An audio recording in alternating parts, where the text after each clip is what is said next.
प्रारब्ध, भाग्य, कुछ भी आप उसे कह सकते हो। दैव को दैव दैव आलसी पुकारा। लक्ष्मण जी ने भी सुंदरकांड में ये बात भगवान श्री राम के सामने कही कि प्रभु कादर मन कहूं एक अधारा। ये कायरों की भाषा है। दैव दैव आलसी पुकारा। जो आलसी लोग हैं वो भाग्य में नहीं था, मेरे प्रारब्ध में नहीं था, मुझे बना नहीं था। ये भाग्य भाग्य जो चिल्लाते हैं ना, ये कायर लोग हैं। वो पुरुषार्थ करना नहीं चाहते, कर्म करना नहीं चाहते और दोषारोपण देते मेरे भाग्य में ही नहीं था, मेरे भाग्य में यही लिखा हुआ है। वो विषय एक अलग है, भाग्य भी कुछ है। हम ये नहीं कहते कि भाग्य को बिल्कुल इनकार कर दो, प्रारब्ध है, लेकिन उसी के भरोसे बैठे रहो तो आप के आगे बढ़ने की संभावनाएं क्षीण हो जाएंगी। आप कुछ नहीं कर सकते हो जीवन में।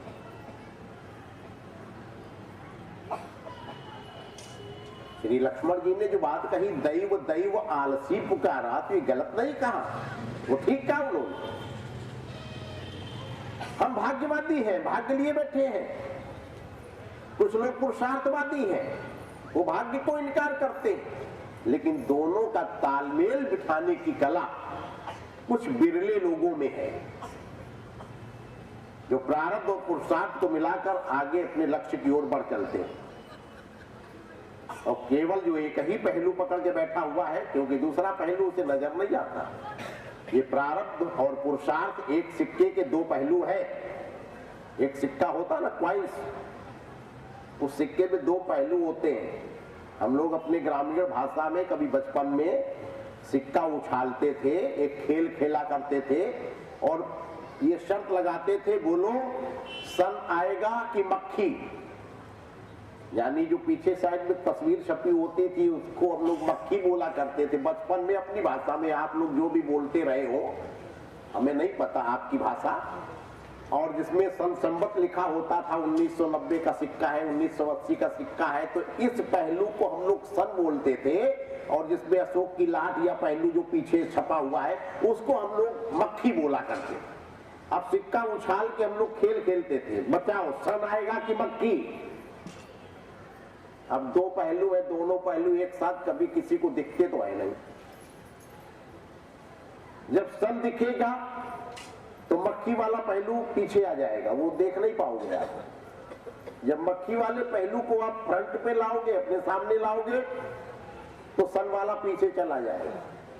सिक्के का पहलू दो जरूर है, लेकिन दोनों में से एक ही पहलू दिखलाई पड़ता है। दोनों पहलू एक साथ कोई भी व्यक्ति देखना चाहे तो नहीं देख पाएगा। इसी प्रकार प्रारब्ध और पुरुषार्थ ये दो पहलू है, लेकिन एक ही पहलू आपको नजर आता है तो आप दूसरे पहलू से इनकार करने लगते हो। पुरुषार्थवादी कहते हैं कि प्रारब्ध कुछ नहीं होता, यानी सिक्के का जो सन पहलू देखा है वो कहता है सिक्के में एक ही पहलू होता है, सन, दूसरा होता ही नहीं। होता ही तो दोनों दिखाओ, दोनों दिखाई नहीं सकते आप। जिसने सिक्के का प्रारब्ध पहलू देखा है वो पुरुषार्थ को इनकार करता, भैया भाग्य के बिना कुछ नहीं होगा, करो मेहनत, रात दिन तुम सर के बल उल्टा खड़े हो, क्या मिला आज तक? अरे तेरे भाग्य में ही नहीं है, मेरी मानो। अरे कमाल है। वो भाग्य का ही प्रारब्ध का पहलू पकड़े बैठा है। उस सिक्के में दो पहलू है, नहीं समझ पा रहा। जो समझ गया कि सिक्के में दो पहलू है, एक पहलू उसका पुरुषार्थ है, दूसरा पहलू प्रारब्ध। अगर इसका तालमेल बिठाने की कला हमारे जीवन में आ गई तो संभवतः हम अपने लक्ष्य की ओर बढ़ लेते हैं। और एक ही पहलू पकड़कर बैठे रहने वाला व्यक्ति अटक जाता है।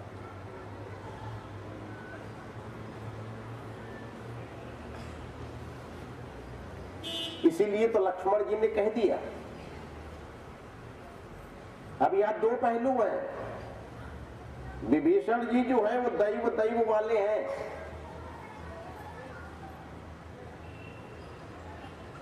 विभीषण जी राम जी को एडवाइस देते हैं, सलाह देते हैं कि आप समुद्र के किनारे बैठकर भाग्य के भरोसे हाथ जोड़कर माला जपो। हे समुद्र देवता हमें रास्ता दे दो, हे समुद्र देवता। लक्ष्मण जी ने क्या क्या मूर्खों जैसी बात करते हो। पुरुषार्थ करो, कर्म करो, भाग्य के भरोसे मत बैठो, धनुष बाण उठाओ। ये दूसरा पहलू है। और राम जी एक ऐसा पहलू है जिन्होंने दोनों का बहुत सुंदर तालमेल बिठा लिया। राम जी के सामने दो पहलू है, एक प्रारब्ध बैठा हुआ है, इधर पुरुषार्थ खड़ा हुआ है, बीच में राम जी। देखो कितना सुंदर तालमेल बिठाया। प्रारब्ध को भी सम्मान दिया गया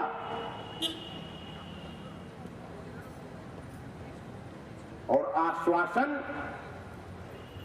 पुरुषार्थ को भी दिया गया, अर्थात विभीषण को भी सम्मान दिया भगवान श्री राम ने और आश्वासन लक्ष्मण जी को भी दिया कि जैसा तुम चाहते हो लक्ष्मण वैसा ही होगा, चिंता मत करो।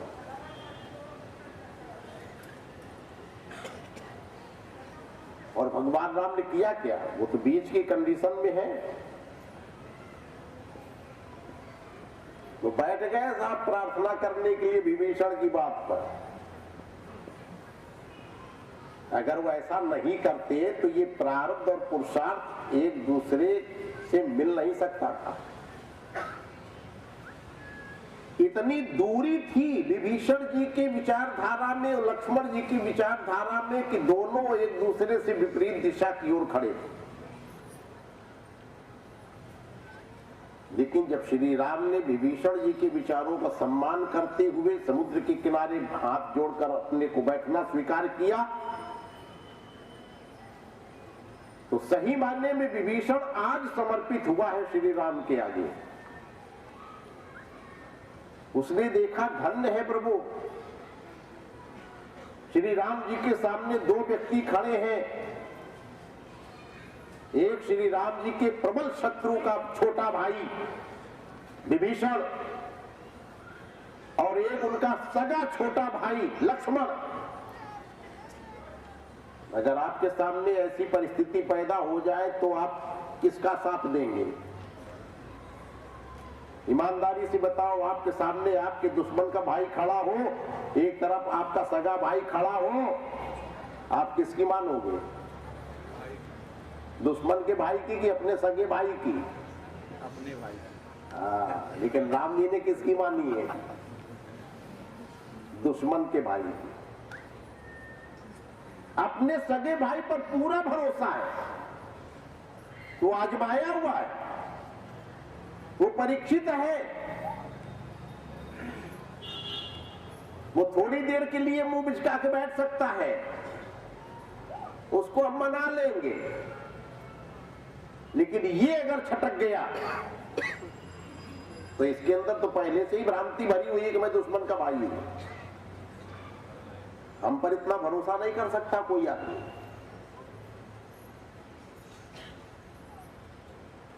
वो श्री राम के प्रबल शत्रु रावण का छोटा भाई है।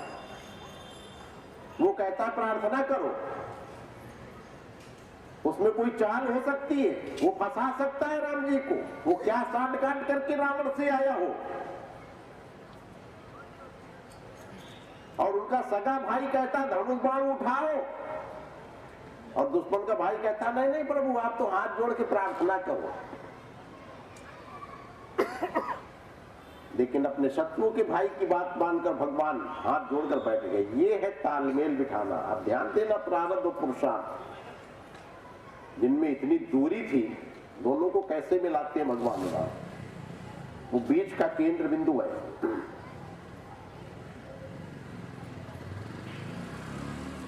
ये है एक मध्य की स्थिति।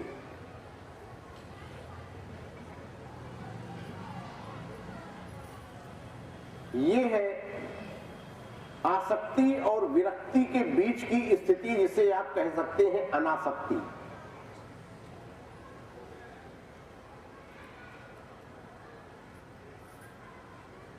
अगर विभीषण आसक्ति है तो लक्ष्मण विरक्ति है और भगवान श्री राम अनासक्ति है। तराजू में दो पल्ले होते हैं, एक पल्ला आसक्ति का है, दूसरा पल्ला विरक्ति का है, लेकिन बीच में जो कांटा होता ना, जो सही जजमेंट देता है, उसको कहते हैं अनासक्ति।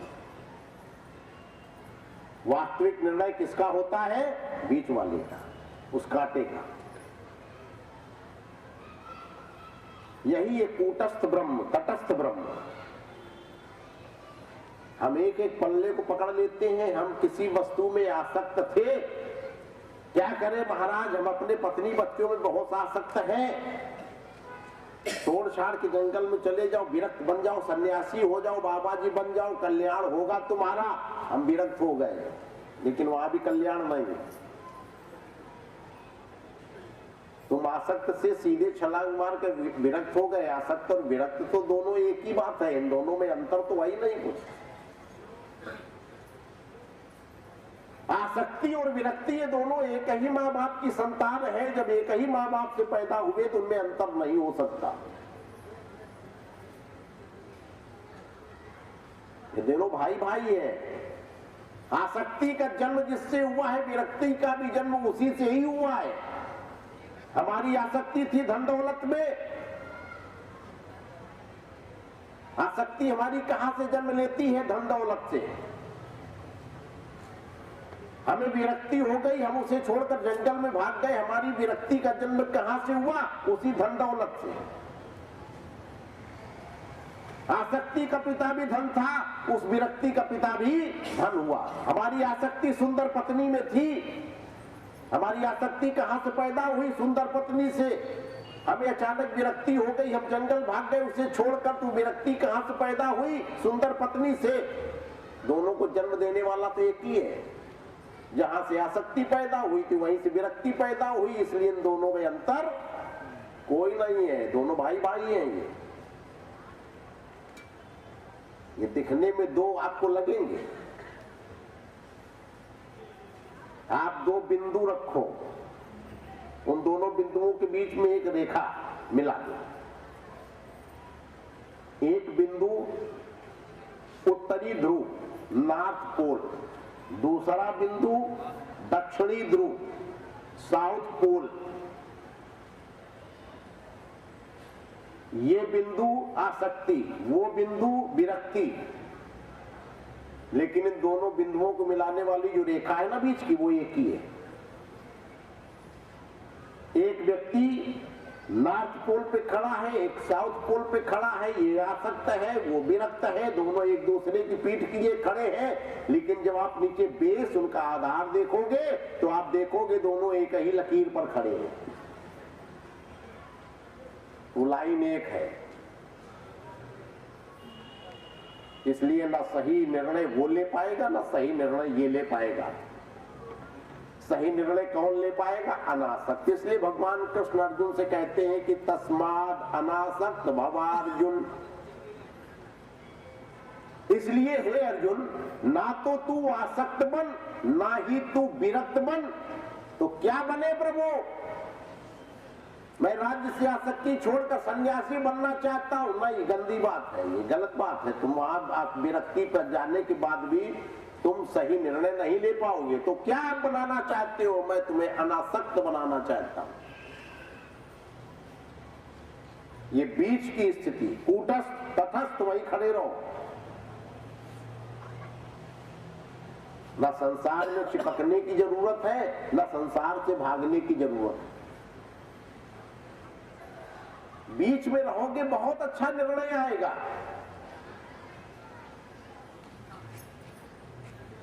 हमें इस घड़ी का समय देखना है और मैं इस घड़ी को मंदिर के उस पार दूर रख दूं और कहूं आप समय बताइए क्या है? आप कहेंगे महाराज बहुत दूर है, ये नहीं दिखलाई पड़ता, इसे नजदीक ले आओ। हम इस घड़ी को इतना नजदीक लाए, इतना नजदीक लाए कि आपकी आंखों में चपका दिया। आप बताओ क्या टाइम है? महाराज बिल्कुल आंखों में चपका दिया, कहां दिखेगा टाइम? तो क्या चाहते हो तुम? थोड़ा सा फासले से दूर रखो, ना इस घड़ी को बहुत दूर ले जाओ, ना इसको बिल्कुल करीब लाओ। बीच की स्थिति में रखो, फर्स्ट क्लास टाइम दिखाई पड़ेगा। इसलिए न संसार से बहुत दूर भागो, न संसार के बिल्कुल करीब आओ। बीच की स्थिति में खड़े हो जाओ, फर्स्ट क्लास निर्णय निकलेगा।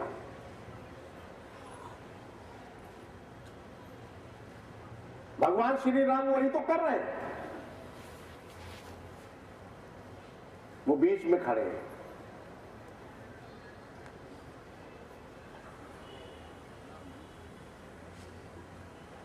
इसीलिए भगवान राम को सेतु कहा गया है, धर्म सेतु।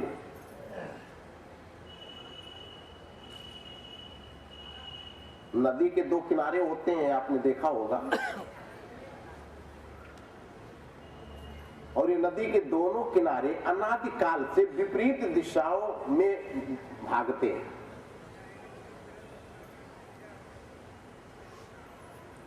ये दोनों किनारे कभी एक दूसरे से मिलते नहीं हैं, कभी आपने मिलते हुए देखा नहीं होगा। ये किनारा वो किनारा, दोनों विपरीत दिशा है। ये समाज एक नदी है। इस समाज रूपी नदी के भी दो किनारे हैं जो अनादिकाल से विपरीत दिशाओं में भाग रहे हैं। ये मिल नहीं पाते, मिल सकते हैं। अगर कोई बुद्धिजीवी व्यक्ति इन किनारों को मिलाना चाहे तो मिला सकता है। इस समाज रूपी नदी के दो किनारे कौन से आप जानते हो? एक किनारा धनी वर्ग का है, दूसरा निर्धन वर्ग का है। ये दोनों मिल ही नहीं पाते, अलग अलग दिशाओं में भाग रहे हैं। एक किनारा शिक्षित है, दूसरा अशिक्षित वर्ग का है। एक किनारा सबल लोगों का, शक्तिशाली लोगों का है, दूसरा दुर्बल लोगों का है। ये एक दूसरे से मिल नहीं पाते, विपरीत दिशाओं में भाग रहे हैं। धनी निर्धन को गले नहीं लगाने को तैयार है। कोई मिल मालिक, फैक्ट्री का मालिक किसी झोपड़पट्टी वाले व्यक्ति को गले लगाने के लिए तैयार नहीं है। ये दूरी बनी हुई है, ये विपरीत दिशाएं हैं। ये समाज रूपी नदी की धनी निर्धन, शिक्षित अशिक्षित, सबल निर्बल, नदी के दोनों किनारे भले ही विपरीत दिशाओं में बह रहे हैं, लेकिन इनको मिलाने का एक बहुत सुंदर उपाय है। नदी का कोई केंद्र बिंदु खोज लो, और केंद्र बिंदु खोजने के बाद अगर उस नदी के ऊपर पुल का निर्माण कर दिया जाए, पुल, तो ये पुल वो रोल अदा करता है कि नदी के इस किनारे को उस किनारे से जोड़ देता है। पुल का काम है इन दोनों किनारों को जोड़ देना। इसलिए राम जी को सेतु, सेतु आने होता है पुल, धर्म सेतु की उपाधि मिली। ऐसे थोड़ी मिल गई। वो जो विपरीत दिशाओं में किनारे बह रहे हैं समाज रूपी नदी के, भगवान राम ने जीवन भर उन किनारों को मिलाने का ही कार्य किया है। इसलिए वशिष्ठ जी ने उनको धर्म सेतु की उपाधि दी। लेकिन हमें वो केंद्र बिंदु खोजना है जहां पर ये दोनों व्यक्ति इक्वल है, जहां समानता है, जहां सबल और निर्बल में, धनी और निर्धन में, शिक्षित और अशिक्षित में जहां समानता है, हमें वो पॉइंट, वो केंद्र खोजना पड़ेगा। और वो केंद्र खोज करके आप उनका पुल बना सकते हो। कौन सा वो केंद्र है जहां धनी निर्धन एक है?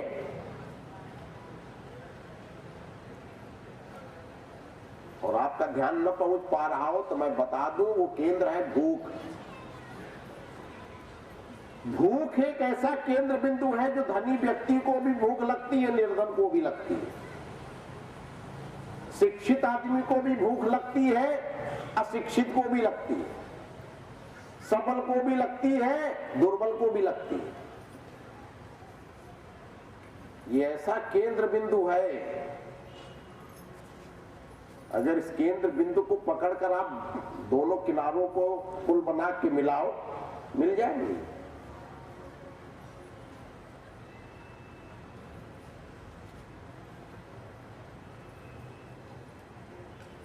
भूख भी जो होती है ना, ये तीन प्रकार की होती है। हमें उस केंद्र में 3 प्रकार की भूखों को भी देखना है कि कौन सी भूख है। शारीरिक भूख, मानसिक भूख,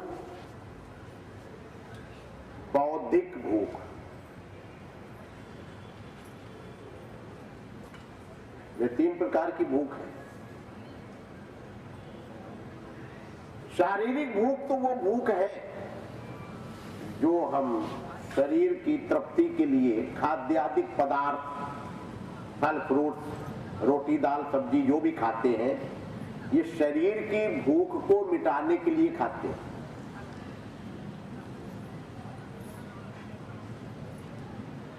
इस शारीरिक क्षुधा की निवृत्ति के लिए जो भी खाद्य पदार्थ आप लेते हैं, वो आप सम्मान पूर्वक चाहते हैं। अपमानित भोजन किसी को पसंद नहीं है।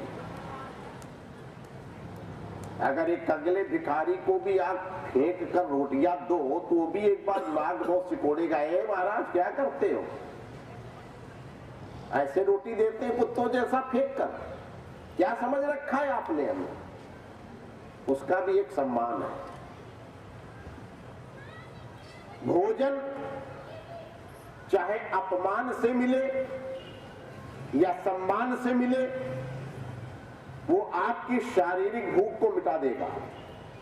क्या अपमानित किया हुआ भोजन आपकी शारीरिक भूख नहीं मिटाएगा? मिटा देगा। आप 4 दिन से भूखे हो, खाने को कुछ नहीं मिला, भले ही मैंने कुत्ते जैसी फेंक कर रोटियां दी, वो रोटी भी आपकी शारीरिक भूख मिटा देगी, लेकिन आपकी मानसिक भूख नहीं मिटा पाएगी।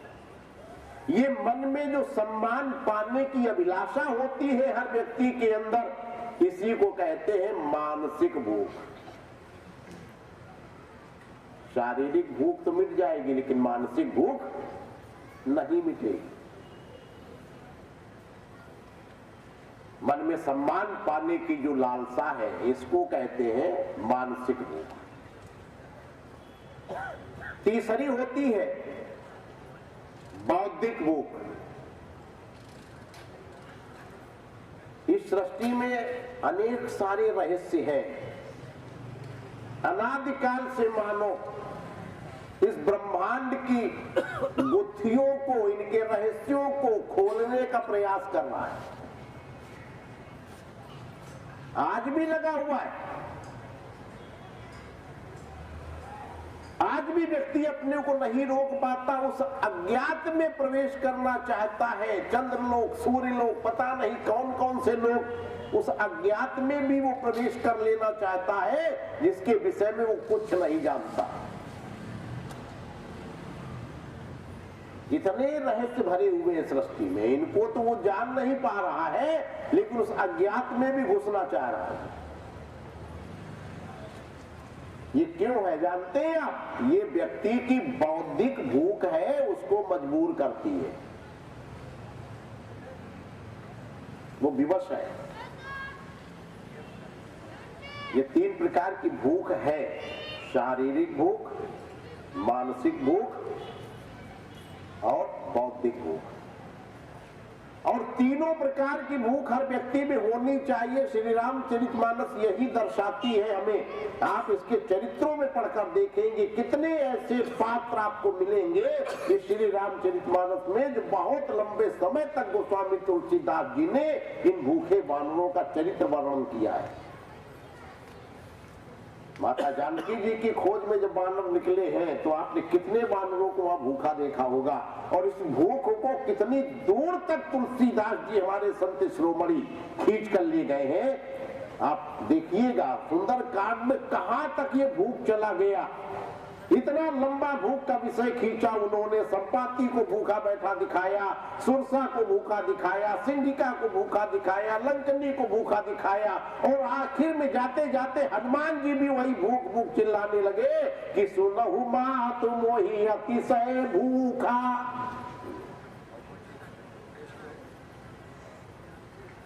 कभी आपने विचार किया है कि ये कितना बड़ा उच्च कोटि का संत और इस भूख को इतनी दूर तक खींच कर ले गया? क्यों?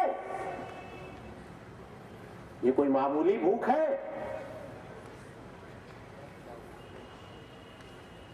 क्या वो बकवास कर रहे थे इस भूख के द्वारा? बहुत लंबी भूख है, बड़ी लंबी दूर तक इस विषय को ले गए तुलसीदास जी हमारे, इतने उच्च कोटि के संत शिरोमणि। उन सारे पात्रों में किसकी किस प्रकार की भूख थी? शारीरिक है, मानसिक है या बौद्धिक है, तीनों प्रकार की भूख हर आदमी के अंदर होनी चाहिए। अगर एक भी भूख आपके अंदर नहीं है तो आप रोगी हैं, आप बीमार हैं, आप अपना इलाज कराइए। अगर 3 दिन भी आपको शारीरिक भूख नहीं लगती है तो चौथे दिन आप वैद्यराज के पास, डॉक्टर के पास, हकीम के पास पहुंच जाते हैं। डॉक्टर साहब, हाँ जी क्या हुआ? देखिए जरा 3 दिन से मैं खा ही नहीं रहा हूं, कुछ भूख ही नहीं लगती। कमाल है, 3 दिन भी भूख नहीं लगी तो चौथे दिन डॉक्टर दिखाई पड़ता है। अगर शारीरिक भूख नहीं आई तो, अगर मानसिक भूख नहीं आई तो आगरा में भर्ती हो जाओ मेंटल हॉस्पिटल में, आप रोगी हो। उसको लोग कह देते मानसिक रोगी है। भूख तीनों प्रकार की होनी चाहिए। किसकी भूख किस प्रकार की है, ये भूख ऐसी चीज है, ये ऐसा केंद्र बिंदु है, इसको पकड़कर हम इस समाज रूपी नदी के जो 2 किनारे अनादिकाल से एक दूसरे से विपरीत दिशाओं में बहते चले जा रहे हैं, मैं उनको मिला सकता हूं। जैसे भगवान श्री राम मिलाते हैं, बढ़िया केंद्र बिंदु पकड़ लिया उन्होंने, बैठ गए, उन्होंने पुल बना दिया बीच में, और बीच में बनाया। बड़े आश्चर्य की बात आप देखेंगे, भगवान राम ने कितने दिन प्रार्थना किया है, कभी देखा आपने सुंदरकांड में पढ़कर? 3 दिन। विनय न मानत जलधि जड़,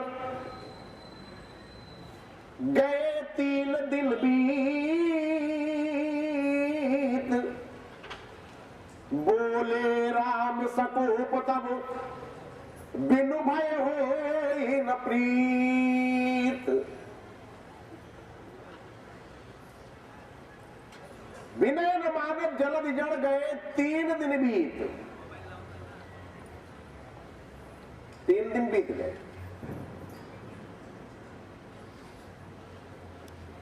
बोले राम सकोप। देखो ईश्वर भी क्रोध करता है, हम भी करते हैं, लेकिन हम क्रोध करते हैं किसी का अहित करने के लिए, उसको हानि पहुंचाने के लिए, और परमात्मा क्रोध करता है प्रेम करने के लिए। बिनु भय होए ना प्रीति, यानी परमात्मा का लक्ष्य क्या है? ईश्वर जो क्रोध कर रहा है समुद्र के ऊपर, उसको नुकसान पहुंचाने के लिए नहीं, उसे हानि पहुंचाने के लिए वो सकोप नहीं बोल रहा, क्रोध नहीं कर रहा, भयभीत नहीं करा रहा। हम किसी को भयभीत कराते हैं, हम किसी को क्रोध करते हैं, उसको हानि पहुंचाने के लिए। क्रोध करो आप, लेकिन आपके क्रोध में सामने वाले का कल्याण छिपा हो, वो क्रोध आपको अपने लक्ष्य तक पहुंचा देगा। क्रोध बुरा नहीं होता। अरे आप श्री रामचरितमानस में देखेंगे, क्रोध लक्ष्मण जी भी करते थे, क्रोध परशुराम जी भी करते थे, दोनों बड़े प्रबल क्रोधी हैं इस रामचरितमानस में, लेकिन दोनों के क्रोध में अंतर है।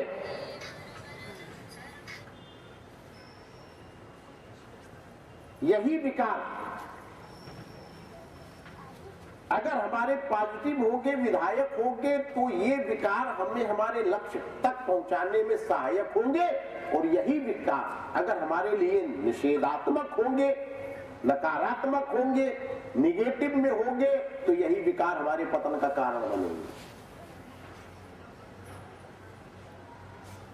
प्रायः 3 विकारों से ये समाज ज्यादा ग्रसित है: काम, क्रोध, लोभ।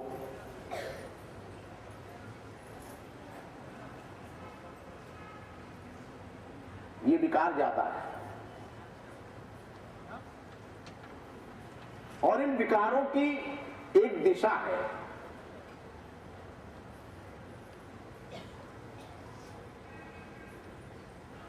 इसका एक काल है, एक पीरियड है, एक समय है। हमारे यहां काल की परिभाषा में आप लोगों ने पढ़ा होगा 3 प्रकार के काल, भूतकाल, वर्तमान काल और भविष्य काल। ये 3 काल होते हैं और हमने आपको ये 3 विकार बताए। इन तीनों विकारों का एक एक काल है, ध्यान देना आप। ये इनकी एक दिशा है। ये कान की जो दिशा होती है ना, ये वर्तमान काल होती है। ये काम नाम का जो विकार होता है ना, ये वर्तमान काल का है। वर्तमान में किसी भी वस्तु को हमने देखा, हमारे अंदर अट्रैक्शन हुआ, आकर्षण हुआ, उसे पाने की अभिलाषा हुई, ये